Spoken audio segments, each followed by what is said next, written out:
আপনার বাচ্চাকে সন্ধ্যের খাবারে বা বিকালের খাবারে কি দিবেন খুঁজে পাচ্ছেন না, তাহলে কিন্তু এই চিড়ের পোলাওটা একবার হলেও ট্রাই করে দেখতে পারেন। সোনামা কিন্তু এই চিড়ের পোলাওটা বেশ ভালো মতো খেয়ে থাকে। হ্যালো প্রাণ, আজ বিকালে আমি সোনামায়ের জন্য চিড়ের পোলাও বানিয়েছিলাম, তো ভাবলাম ওইটাই আপনার সাথে শেয়ার করে থাকি। আপনার বাচ্চাদেরকেও কিন্তু এটা বানিয়ে দিতে পারেন সন্ধ্যের খাবারে বা বিকালের খাবারে। প্রথম আমি এদিকে নিয়ে নিয়েছি গাজর আর আলু কুচিয়ে। আমি একটু বড় বড় করে কুচিয়েছি, কারণ সোনামা একটু বড় বড় পিসটা বেশি পছন্দ করে। ও নিজে হাতে খাবারটা খেয়ে থাকে, তো সেই কারণে একটু বড় বড় পিসই করেছি।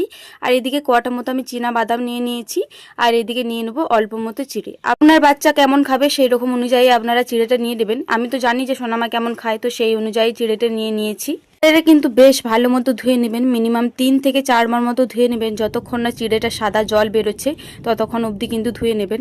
ওখানে যে চিড়েগুলো পাওয়া যায়, আমি কিন্তু ওই চিড়েগুলোরই সোনামায়ের চিড়ের পোলাও করে থাকি বেশিরভাগ। আমি কিন্তু অন্য কোনো চিড়ে ইউজ করি না, ওই দোকানের চিড়েগুলোই করে থাকি।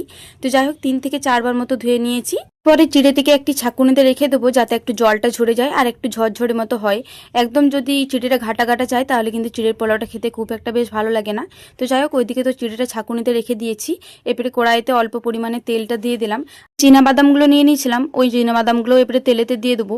আর আমি রেসিপিটা করতে আরম্ভ করেছি, হঠাৎই কারেন্ট চলে গেল। তো যাই হোক কারেন্টটা আবার সঙ্গে সঙ্গে চলেও এলো, খুব একটা বেশিক্ষণ যায়নি। তো যাই হোক এদিকে আমি বাদামগুলো ভেজে তুলে নিয়েছি। আর আমি একটু বেশি পরিমাণে বাদামটা দিয়েছি সোনামায়ের জন্য, কারণ সোনামা বাদাম খেতে প্রচণ্ড পরিমাণে পছন্দ করে। তো ওই তেলেতে অল্প পরিমাণে জিরের ফোড়ন দিয়ে গাজর আর আলুটা দিয়ে দিয়েছি। তারপরে অল্প পরিমাণে নুন দিয়ে পরে এবারে ঢাকা চাপা দিয়ে ভেজে নেবো। যতক্ষণ না এই গাজর আলুটা সেদ্ধ হচ্ছে ততক্ষণ কিন্তু আমি ঢাকা চাপা দিয়ে ভেজে নেব। তার মাঝেতেই কিন্তু আমি বাদামটা একটু গুঁড়িয়ে নিয়েছি, কারণ সোনামা গোটা গোটা বাদাম খুব একটা বেশ খেতে পারে না। এ নিলেও বেশ ভালো মতো হজম হয় না, পটির সাথে বের হয়ে যায়। তো সেই কারণে আমি একটু ভেঙে নিয়েছি বাদামটা। তো যাই হোক আলু আর গাজরটা এইদিকে সেদ্ধ হয়ে গিয়েছিল। এরপরে দিয়ে দিলাম চিড়েটা। চিড়েটা দেওয়ার পর বেশ তখন নাড়িয়ে পরে এরপরে দিয়ে দেবো অল্প মতো হলুদ। এই হলুদটা কিন্তু আমি জাস্ট অল্প মতো কালারের জন্য দিচ্ছি, আপনারা কিন্তু এটাকে স্কিপ করতেও পারেন। একটু নাড়িয়ে চাড়িয়ে এরপরে দিয়ে দিলাম বাদামটা। বাদামটা দেওয়ার পরে আমি দেবো অল্প পরিমাণে চিনি, কারণ সোনামা এটাতে একটু যদি মিষ্টি দিই তাহলে খেতে একটু পছন্দ করে। তবে 1-1.5 বছরের নিচে যদি বাচ্চাদের জন্য বানিয়ে থাকেন তাহলে কিন্তু এই চিনিটা অ্যাভয়েড করতে পারেন। চিনিটা দেওয়ার পর চিনিটা যতক্ষণে মেল্ট হয়ে যাচ্ছে আমি ভালো করে ভেজে নিয়েছি। চিনিটা মেল্ট হয়ে যাওয়ার পরে এরপরে একটা জায়গাতে নামিয়ে নিয়েছি। এই যে এইদিকে আমার চিড়ের পোলাও কিন্তু একেবারে পুরোপুরি রেডি হয়ে গিয়েছে।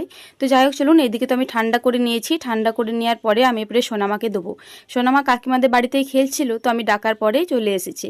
আর ও যখনই দেখেছে যে চিড়ের পোলাও বানিয়েছি, আর তার মধ্যে রয়েছে প্রিয় সব থেকে দুটো জিনিস, 1 নম্বর হচ্ছে আলু, 2 নম্বর হচ্ছে বাদাম। আলু আর বাদাম যদি কোনো খাবারে থেকে থাকে সোনামা কিন্তু সেই খাবারটা একটুকু হলেও টেস্ট করে দেখবে যে কেমন লাগছে।